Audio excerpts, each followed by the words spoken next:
Dear friends, in one of the FB lives, I had spoken about giving you some breathing tips. So, as I had promised, here I am today.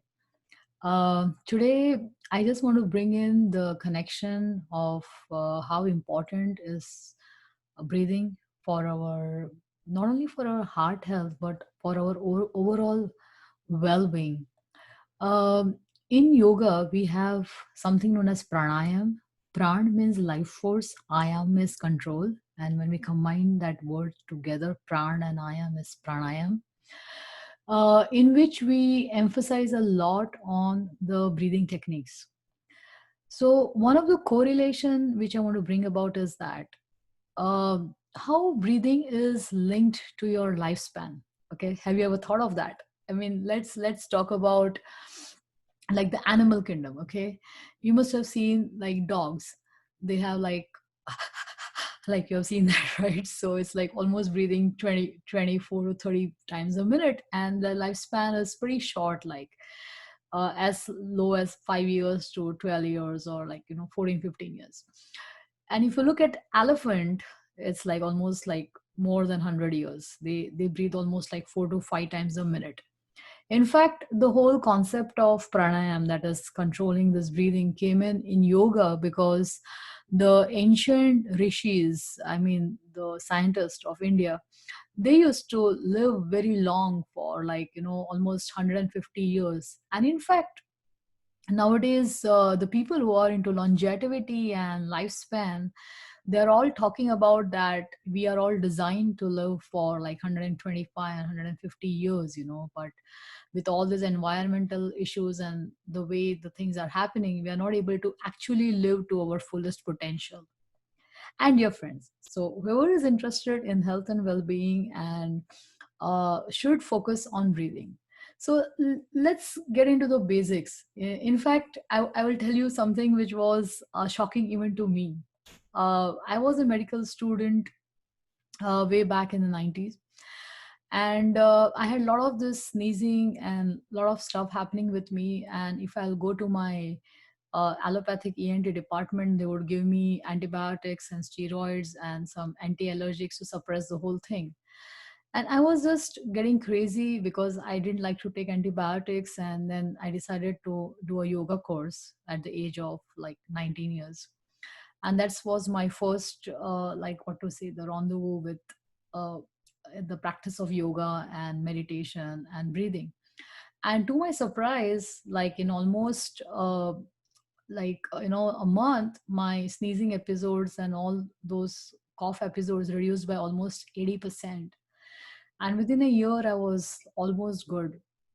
So I got so intrigued into the science of yoga that, in fact, with my post graduation, I did a complete yoga teachers training course, and then I did a lot of other courses into yoga and meditation.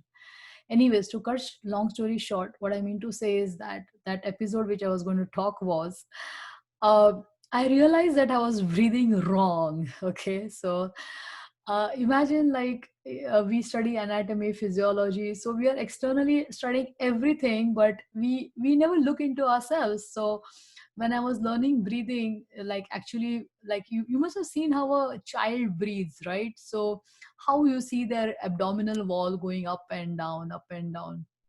Whereas as we become adults, we actually forget breathing. We are not even using our diaphragm, which is our largest muscle, and we breathe very shallow. So now, from today, let's focus this awareness of deep breathing. Like when you're taking in breath, you're going, and then you see that your abdominal wall should be coming out. You know, many of people, and which actually even I noticed that my abdominal wall was actually going in, and I was not even actually breathing to my full capacity. And when I started practicing yoga techniques and everything, then I started learning actually how to breathe right. Funny, isn't it? But it did happen to me. So even like many times when we do our programs with our heart patients or people who are interested in prevention, we really start from the basics on how to breathe. And we, in fact, many times our teachers check whether they are breathing right or not. So anyways, keep in mind, learn to breathe right. when you breathe in and you inhale, your chest wall expands. And when your diaphragm goes down, like because the lungs expand, your abdominal wall is pushed out. And then when you're exhaling, the wall goes in and the chest wall contracts. So do deep breathing as much as you can. You must have also seen that when you are angry or upset, or you have all those emotional issues, you start breathing faster. And we know that I should be stopping to get upset and not have this, but we don't know what to do. So that time also you can use the breathing techniques. In fact, you can start consciously breathing slowly, and you will observe that your thought patterns break down and you become much calmer and better. So dear friends, having a control over your breathing and using the breathing techniques is very important. And one more thing which I had actually demonstrated, which I'm going to show you today, is about the alternate nostril breathing, which I have seen is very beneficial.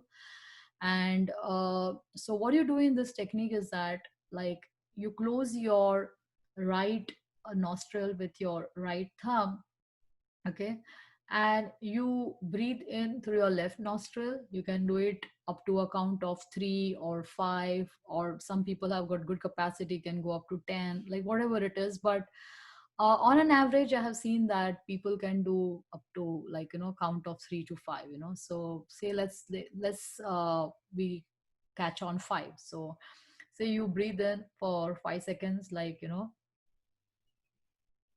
and then breathe out through this nostril, which is your right nostril, and then again breathe in and breathe out.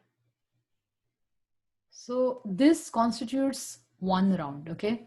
So one round, again I repeat, like, you close your right nostril with the right thumb. When you breathe in through your left nostril, then bring out through your right nostril, again breathe in through the same, and then breathe out. This constitutes one round, the first round.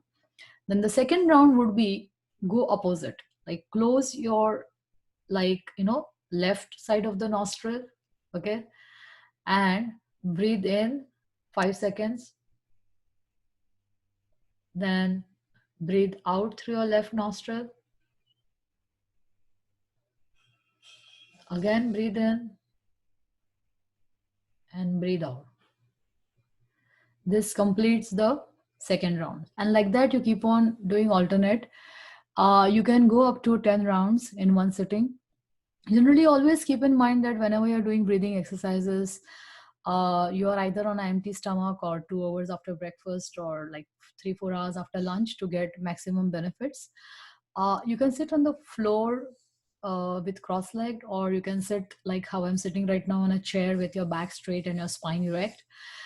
These are the basic things, but I somehow have found a lot of benefits with alternate nostril breathing. It brings in a lot of calm, a lot of peace, uh, a lot of balancing of the prana from the yogic perspective. So a lot of wonderful effects, So I hope you enjoyed this short video on breathing. Do type in your comments. I would love that you practice this, and share the benefits, and how you feel about it, or feel free to reach out to us if you need information. Remember, breathing is life, and if you can control your breathing, and if you learn these practices, you will have a better control over not only your health, but also your mental well-being and your emotional well-being. Okay, thank you so much, and hope you will enjoy doing this, and I would love to hear from you. Thank you.